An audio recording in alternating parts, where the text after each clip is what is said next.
Bismillahirrahmanirrahim. Assalamualaikum warahmatullahi wabarakatuh. Alhamdulillah wa nusalli ala rasulillah. Bismillahirrahmanirrahim wa alaihi natawakkal. Teman-teman yang saya cintai, kali ini kita akan mengkaji hadis yang kedua dari kitab Riyadhus Shalihin, yang mana hadis yang kedua ini diriwayatkan oleh Ummul Mukminin. Siapakah beliau? Ummu Abdullah Aisyah radhiyallahu anhuma qalat, bahwasanya hadis ini diriwayatkan oleh Ummul Mukminin, yaitu ibunya para orang-orang mukmin, yaitu Ummu Abdullah, ibunya Abdullah, yaitu Sayyidatuna Aisyah, yang insya Allah diridhoi oleh Allah Subhanahu wa Ta'ala. Tatkala Rasulullah berbicara itu, salah satunya ada Sayyidatuna Aisyah. Beliau berkata, qala Rasulullah sallallahu alaihi wasallam, bahwasanya Rasul sallallahu alaihi wasallam bersabda. Apa kata beliau? Yaghshu jaisyil Ka'b, bahwasanya ada tentara yang hendak menghancurkan Ka'bah Baitullah. Fa idza kanu bi bada'in minal ardi yushafu bi awwalihim wa akhirihim.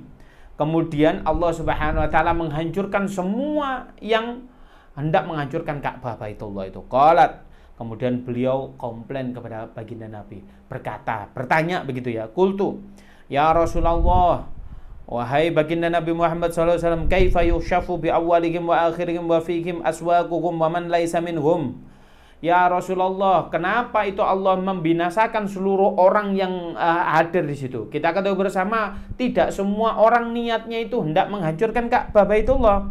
Kemudian baginda Nabi menjawab, qala yuhsyafu bi awwalihim wa akhirihim. Memang betul Allah Subhanahu wa Ta'ala itu membinasakan orang dari pangkal sampai akhir, semua dibinasakan. Tsumma yub'atsuna ala niyyatihim. Tetapi Allah Subhanahu wa Ta'ala nanti membangkitkan seseorang itu tergantung di mana dia niat. Kalau niatnya menghancurkan, ya sudah, langsung diadab oleh Allah. Kalau niatnya enggak begitu, maka dia nanti selamat di hadapan Allah Subhanahu wa Ta'ala. Apa sih makna daripada hadis ini?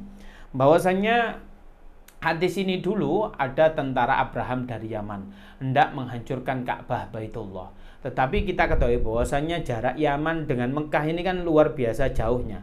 Tatkala beliau itu tentara Abraham ini melewati beberapa pasar, orang ini bikin propaganda. Ayo kita bisnis di sana, di sini mungkin pasarnya sepi dan lain sebagainya. Itu bikin propaganda sehingga banyak pedagang-pedagang di pasar yang dilewati ini banyak mengikut tentara Abraham. Tentara Abraham ini kuat sekali, membawa gajah, membawa kuda, membawa pasukan pemanah terbaik dan lain sebagainya. Pada saat itu orang-orang semua pada ikut. Nah, pada saat diterangkan, pada saat mendekati Ka'bah Baitullah, ada tanah yang lapang.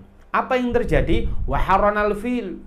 Ternyata gajahnya ini diajak maju untuk menyerang Ka'bah Baitullah, tidak mau.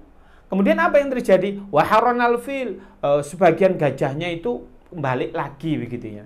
Nah, pada saat itu kemudian apa yang terjadi? Tentara Abraham dengan orang-orang semacam ini, orang-orangnya tidak tahu. Loh, kenapa ini? Kok tiba-tiba kita itu diajak nyerang Ka'bah? Padahal tadi ngomongnya diajak jual beli yang lebih laris.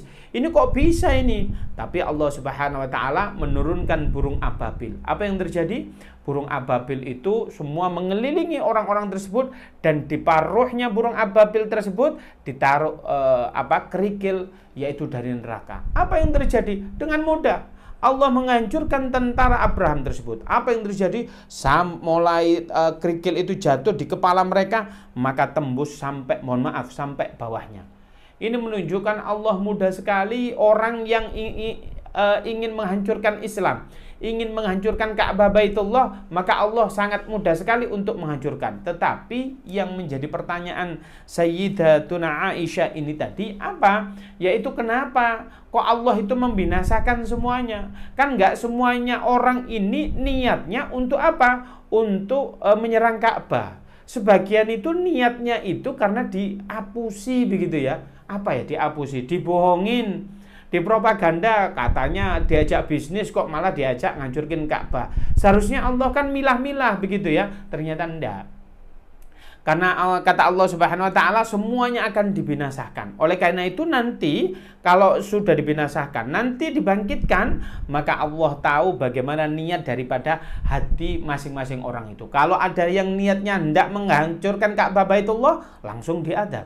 Kalau hendak itu dia itu ternyata itu niatnya itu karena ingin berdagang, maka dia tidak diadab. Ini menunjukkan bahwasanya seseorang itu kalau dia beramal itu tergantung niatnya. Ada seseorang yang mana, kita ambil contoh, seseorang yang ceramah bagus ini, seorang ustadz, wah ini luar biasa sekali. Nanti pertama kali dihisab nanti, oh enggak, kamu kan biar ceramah ini agar supaya kamu viral. Tujuannya kamu itu agar supaya dibilang mubalek. Bukan berat, kamu kan di dunia sudah dipanggil mubalek. Oleh karena itu apa? Nol di hadapan Allah Subhanahu wa taala. Maka ayo kita niat. Istilah kata, kita sertifikatkan amal kita. Sehingga amal kita itu nanti bisa kita klaim. Bayangin, kalau kita punya amal banyak, nggak kita sertifikatkan, maka kita tidak bisa ngeklaim di hadapan Allah Subhanahu wa taala. Sehingga kalau kita ditimbang nanti di padang mahsyar, maka amalan kita enteng sekali, bahkan dosa kita yang berat. Oleh karena itu, ayo kita sertifikatkan amal kita dengan cara apa? Kita niat melakukan sesuatu karena Allah Subhanahu wa taala. Nah, di sini kita memiliki pelajaran penting bahwasanya apapun kegiatan kita, apapun amal ibadah kita itu akan berarti kalau kita itu niatnya karena Allah Subhanahu wa taala. Nah, dari sini kita bisa ambil faedah bahwasanya orang itu apabila dia beramal, maka dia harus niatnya karena Allah Subhanahu wa taala. Baik. Ini menunjukkan bahwasanya kita itu ayo membuat circle yang bagus. Circle itu apa? Kumpulan orang-orang kita itu yang bagus. Kita ambil contoh. Apabila kita itu, mohon maaf ini, kita seandainya sudah pakaian yang bagus, kita pakai sarung, kita pakai baju takwa begitu ya. Kemudian kita kumpul, mohon maaf, kita kumpulnya itu dengan wanita tuna susila. PSK begitu ya, pekerja komersial, ya begitulah, wanita nakal. Kita kumpul. Seandainya ada Satpol PP datang, kemudian yang ditangkap itu hanya wanitanya saja, apa kita? Pasti kita ditangkap. Loh kok bisa? Iya, oh kamu ini, loh enggak pak, saya ini orang soleh, saya enggak mungkin kumpul dengan mereka. Enggak, kamu ini mungkin germonya, kamu ini casing kamu aja kayak soleh, padahal kamu golongan dari mereka. Itu kalau kita kumpul dengan orang-orang yang buruk. Tapi bayangkan kalau kita seandainya kita buruk, kita kumpul dengan orang-orang yang soleh. Kita ambil contoh, kita hadir di majelis taklim. Kita ambil contoh, niat kita itu tidak bagus. Taruhlah niat kita itu nyopet begitu ya. Tetapi kalau ada pembagian, kalau kita ada pembagian makanan begitu ya, pasti semua dikasih. Nggak mungkin dong kita dilewati, oh karena kamu copet, ya enggak lah, kita dikasih. Kita tetap dikasih. Maknanya kalau kita kumpul dengan orang soleh, fa insya Allah kita akan ketularan solehnya. Nah kalau kita kumpul dengan orang-orang yang buruk, fa insya Allah kita akan ketularan buruknya. Begitu juga Allah mengadab seseorang itu, semuanya akan diadabnya, tidak terkecuali. Oleh karena itu, ayo kumpul dengan orang-orang soleh agar kita jauh daripada adabnya Allah Subhanahu wa taala. Suatu ketika ada seseorang itu menggambarkan begini. Kalau dia itu naik pohon, kemudian apa? Kemudian dia digigit salah satu semut. Kemudian dia marah, dia ambil api. Kemudian apa? Semutnya semua dibakar. Begitulah juga gambaran Allah Subhanahu wa taala. Apabila kita kumpul dengan orang-orang yang mursalin, kumpul dengan orang-orang mujrimun, orang-orang yang berkriminal begitu ya, maka Allah kalau menghadapnya kita akan termasuk orang-orang yang diadab. Oleh karena itu, kita jauhi circle atau kita bentuk dengan circle-circle yang bagus. Kita kumpul dengan orang-orang yang bagus. Kita ambil contoh. Kita tahu ya, bunganya pisang namanya ontong. Ontong itu kan murah sekali. Harganya kalau dibanding daging, mahalan daging. Tapi ontong ini atau bunga pisang ini kalau seandainya dimasak campurnya daging, maka harganya yang dijual mahal. Tetapi kalau daging ini kumpul dengan ontongnya yang banyak, dagingnya sedikit, maka dia akan jadi murah. Semahal apapun kita, sekualitas apapun kita, maka kita akan dinilai dengan circle kita. Oleh karena itu, bukan kita tidak boleh kumpul dengan orang-orang yang mujrimun atau orang-orang yang buruk, tetapi apa? Ayo kita bikin komunitas kita itu komunitas yang baik. Di RT kita bikin komunitas taklim yang baik. Jangan sampai komunitas kita itu malah menjerumuskan kita.